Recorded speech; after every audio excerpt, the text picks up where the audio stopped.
Buonasera e ben ritrovati con una nuova edizione del TG Flash di New Sicilia.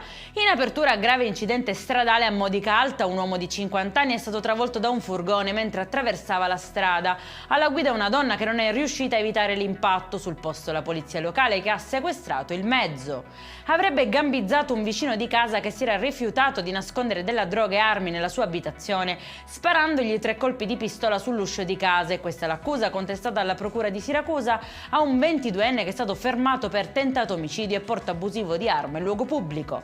E ci spostiamo a Catania, dove una scenata di gelosia sfocia in una violenta aggressione. La vittima è una 23enne in preda all'ira di un 28enne finito poi in manette. Dopo essere stata colpita più volte al volto e alla testa, la giovane riesce a scappare e trova rifugio dalla sorella, che allerta la polizia evitando il peggio.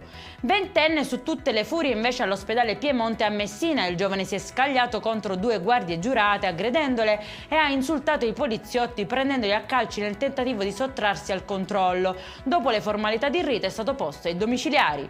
E in chiusura il meteo sarà una Pasqua all'insegna del bel tempo, con il sole protagonista indiscusso su tutta l'isola. Per questa edizione è tutto, prossimo appuntamento martedì alle 13:30. Buona serata e tanti auguri di buona Pasqua.